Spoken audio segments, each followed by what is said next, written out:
Hello बच्चों, अस्सलाम वालेकुम। मैं हन्नान मैथ्स वाला चैनल पर आपका खुशामदीद करता हूँ। आज हम आपके लिए एक नया टॉपिक लेकर आए हैं। 17 चैप्टर से ही 17.2 सॉल्व करने के लिए हमें कुछ चीज़ें पढ़नी होंगी। आज हम उसके बारे में डिस्कस करेंगे। तो सबसे पहली चीज़ हमें पता होनी चाहिए कि यूनियन क्या है। बेटा ये यूनियन है, ये इंटरसेक्शन कहलाता है। सिंबल्स बना रहा हूँ मैं इनके, ठीक है। अच्छा, ये कहलाता है डिफरेंस और ये कहलाता है कॉम्प्लीमेंट। किसी भी सेट पर कॉम्प्लीमेंट हो सकता है। Symmetric difference of two set. Symmetric difference का मतलब है डेल्टा, ठीक है। सिमेट्रिक डिफरेंस का मतलब है डेल्टा। अच्छा, तो यूनियन क्या होता है आप लोगों को बड़े आसान अल्फाज में समझाता हूँ। अगर आपके पास दो सेट लिखे हुए हैं, हम सेट के बारे में पढ़ चुके हैं, टैबुलर फॉर्म में लिखे होते हैं, बिल्डर फॉर्म में लिखे होते हैं। अगर फर्स्ट कर लीजिए टैबुलर फॉर्म में आपके पास दो सेट लिखे हुए हैं।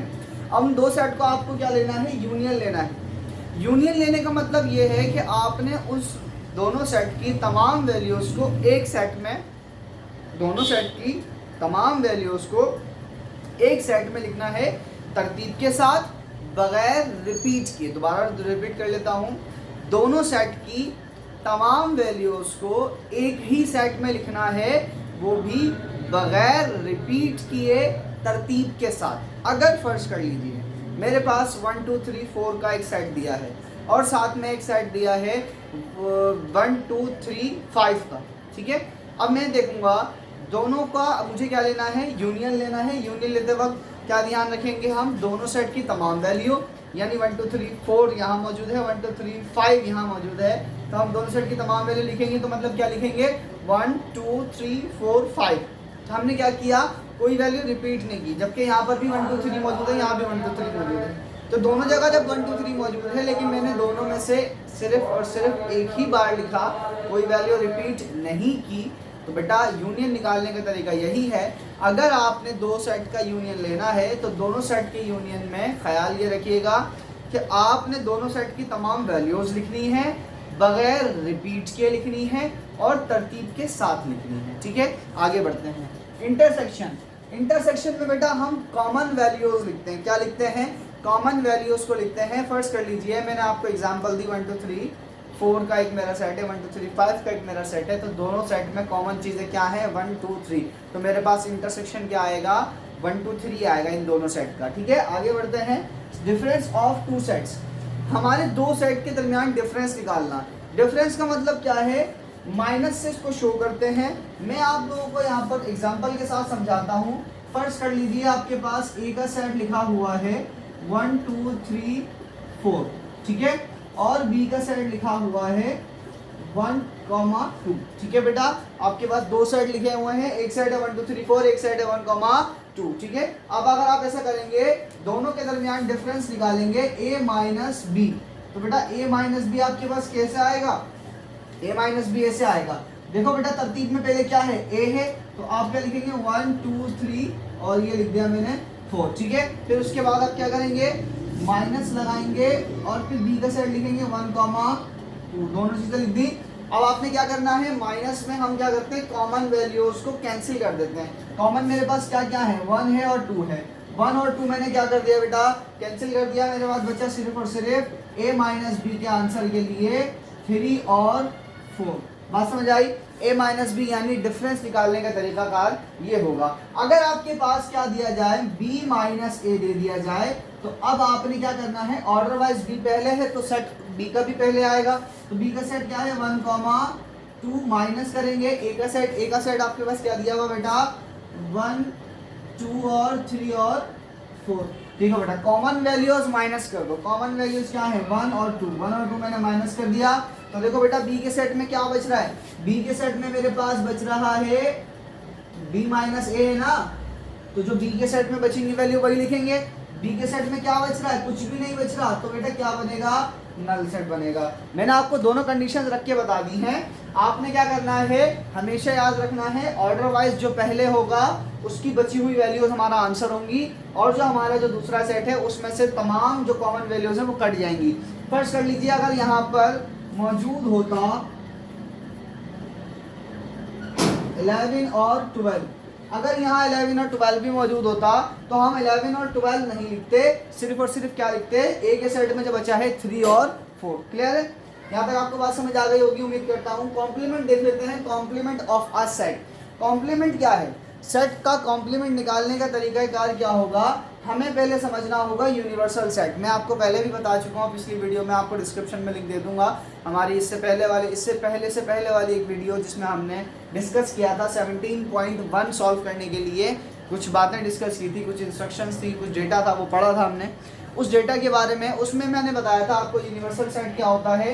यूनिवर्सल सेट हमारे पास ऐसा सेट कहलाता है जो तमाम सेट के लिए सुपर सेट हो, तमाम सबसेट्स के लिए सुपर सेट हो। फर्स्ट कर लीजिए, मैं कहता हूँ 1 2 3 4 और 1 2, ठीक है।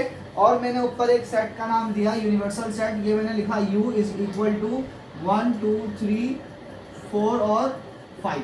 तो देखो अगर आप लोग गौर करेंगे तो ये भी क्या है, इसका सबसेट है, और ये भी इसका क्या है, सबसेट है। तो जब ये दोनों इसके सबसेट हैं तो अगर ये इसके सबसेट है तो ये मेरे लिए क्या बन गया, सुपर सेट बन गया। अगर ये सुपर सेट है तो बेटा ये क्या कहलाएगा, यूनिवर्सल सेट कहलाएगा। तमाम सेट के लिए क्या होना चाहिए, सुपर सेट होना चाहिए, तभी वो क्या कहलाएगा, यूनिवर्सल सेट कहलाएगा। अदरवाइज आपके पास यूनिवर्सल सेट, ठीक है बेटा, यूनिवर्सल सेट आपने समझ लिया। अब अगर यूनिवर्सल सेट आपके समझ आ गया तो कॉम्प्लीमेंट समझना कोई बड़ी बात नहीं है। आपने क्या करना है, a माइनस बी याद है, अब ये भी समझाया है, ठीक है, बस a माइनस बी का ही काम है। यहाँ पर कॉम्प्लीमेंट निकालना है। फर्स्ट कर लीजिए, मुझे a का कॉम्प्लीमेंट निकालना है। मैंने क्या करना है, a का कॉम्प्लीमेंट निकालना है। वो कैसे फाइंड आउट होगा, यूनिवर्सल सेट उठा लो, उसमें से क्या कर दो, माइनस कर दो a के सेट को। अगर आप यूनिवर्सल सेट में से a के सेट को माइनस कर दोगे तो आपके पास क्या बच जाएगा, a का कॉम्प्लीमेंट बचेगा। देखो बेटा मैंने क्या किया, यहाँ पर मैंने सबसे पहले एक वैल्यू उतारी। देखो बेटा मैंने क्या किया, ये मैंने लिखा a का सेट और b का सेट। पहले मैं ये वैल्यूज मिटा दूं।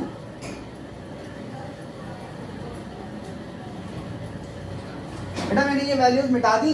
अब मिटाने के बाद मैं आपसे कहता हूं कि मेरा यूनिवर्सल सेट है, ये a का सेट है, मुझे निकालना है a का कॉम्प्लीमेंट।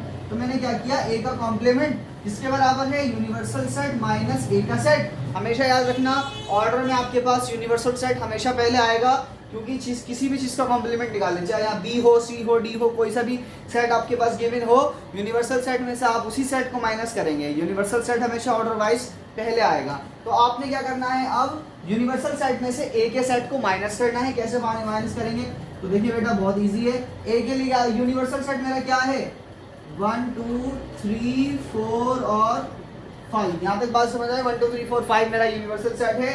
आपने क्या करना है, इसमें से माइनस करना है ए के सेट को। ए का सेट क्या है मेरे पास, 1 2 3 और 4, ये मेरा क्या है, ए का सेट है।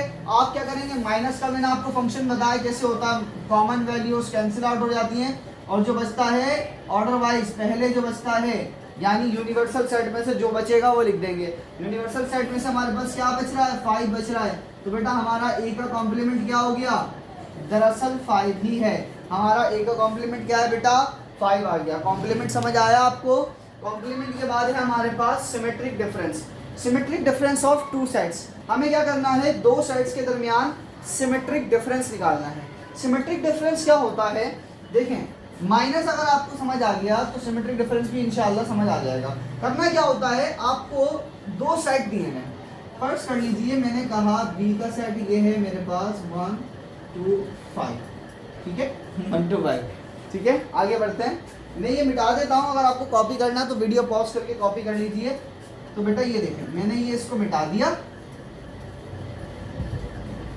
और अब आपसे सवाल किया गया कि भाई बताइए कि A डेल्टा B क्या होगा, यानी A symmetric difference of B क्या होगा। तो आप क्या करेंगे, A डेल्टा B लिखा, इसके बाद A का सेट लिखेंगे। A का सेट है 1 2 3 4, ठीक है बेटा। इसके बाद डेल्टा का निशान बनेगा, डेल्टा का जो है ना आपने सिंबल बनाना है। डेल्टा का सिंबल बनाने के बाद B का सेट लिखेंगे 1 2 और 5, ठीक है बेटा। ये मैंने लिख लिया 1 2 और 5, ठीक है। अब आप क्या करेंगे, कॉमन वैल्यूज को कैंसिल कर देंगे। कॉमन वैल्यूज को कैंसिल कर देंगे। कॉमन वैल्यूज कैंसिल करने के बाद दोनों सेट में जो वैल्यूज बच रही हैं, दोनों सेट में जो मेरे पास वैल्यूज बच रही हैं बेटा, वो दोनों आपने क्या करनी है, एक साथ लिख देनी है। आपको दोनों सेट की जो बची हुई वैल्यूज हैं वो एक साथ लिखनी है और तरतीब से लिखनी है। हमेशा याद रखना तरतीब से तो आपको लिखना ही पड़ेगा, चाहे आप कोई सा भी इसमें से फंक्शन कर रहे हो, कोई सा भी ऑपरेशन कर रहे हो, आपको तरतीब से सेट में लिखना ही पड़ेगा। ठीक है, ये समझ रहे हैं, आपके सॉल्व करने के लिए रूल है। आप क्या करेंगे, ए डेल्टा बी, दोबारा समझा देता हूँ, ए डेल्टा बी में आपने कॉमन वैल्यूज कट करने के बाद दोनों सेट में जो वैल्यूज आपकी बच रही हैं वो वैल्यूज आपने एक सेट में लिखनी है। कुछ कंफ्यूजन है? उम्मीद करता हूँ नहीं हो, बहुत इजी था। अच्छा बेटा, ये हमारा हो गया, ठीक है।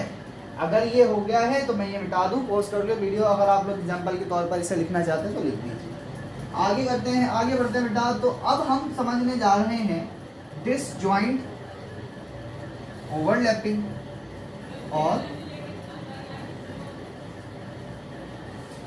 और क्या है, एग्जॉस्टिव और सेल्स। तो बेटा डिसजॉइंट सेट्स कौन से होते हैं? डिसजॉइंट सेट्स का देखो नाम से ही पता चल रहा है, जो आपस में ज्वाइंट ना करें। ज्वाइंट ना करने से मुराद ये है कि उनमें कोई एक वैल्यू भी कॉमन ना हो। डिसजॉइंट का मतलब क्या है, दो ऐसे सेट मौजूद हों जो कि आपस में बिल्कुल भी सेम ना हो। जैसे कि आप एक सेट बना लीजिए ऑड नंबर्स का। मैं कहता हूँ ए का जो सेट है ना वो है 1 3 5 7 और 9, और बी का जो सेट है वो है 2 4 6 और 8। अब आप लोग बताइए, क्या इन दोनों सेट में कोई वैल्यू कॉमन है? इन दोनों सेट में कोई वैल्यू कॉमन नहीं है। तो इस तरह के दोनों सेट्स आपस में क्या हैं, डिसजॉइंट सेट्स हैं। क्या कहलाएंगे ये? डिसजॉइंट सेट्स कहलाएंगे। ओवरलैपिंग सेट्स कौन से होते हैं बेटा? ये इनके उलट होते हैं। ओवरलैपिंग सेट्स हमारे पास क्या होगा, डिसजॉइंट का अपोजिट है। डिसजॉइंट का अपोजिट किस तरह से है? तो बेटा आपने ये देखना है, ओवरलैपिंग सेट आपके पास वो कहलाएगा जिसके अंदर आपने और आपकी जो वैल्यूज हैं वो कॉमन हो।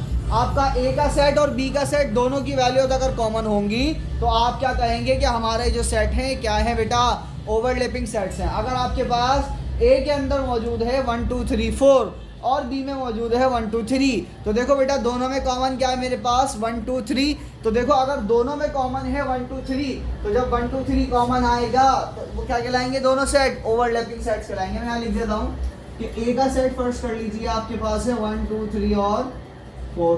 बी का सेट आपके पास मौजूद है 1 2 3। अगर ऐसा है तो बेटा देखो दोनों में से कॉमन वैल्यूज कौन कौन सी है, 1 2 3।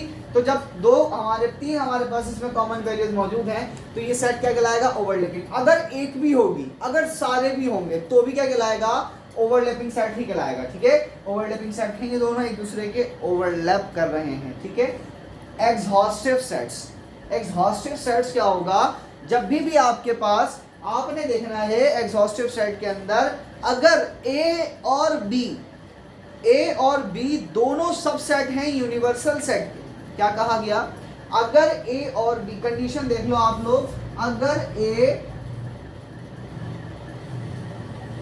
और बी आपके पास क्या है, यूनिवर्सल सेट के सबसेट हैं, ए और बी सबसेट हो किसके, यूनिवर्सल सेट के, तो आप कहेंगे सेट कैसा है, एग्जॉस्टिव है।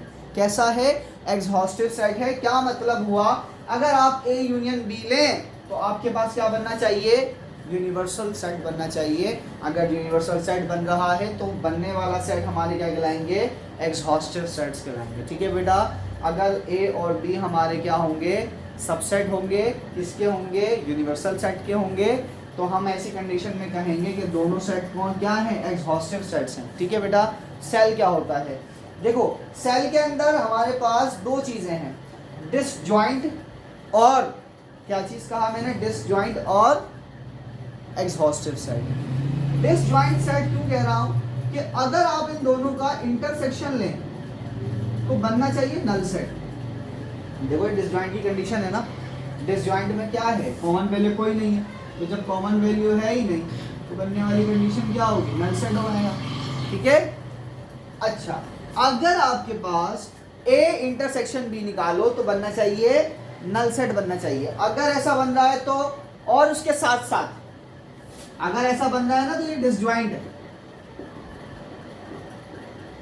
अगर इसके साथ एक और काम हो रहा है, एक और काम ये हो रहा है कि अगर हम दोनों का यूनियन ले रहे हैं और बन रहा है यूनिवर्सल सेट, तो बेटा ये देखो, ये कंडीशन एग्जॉस्टिव की है।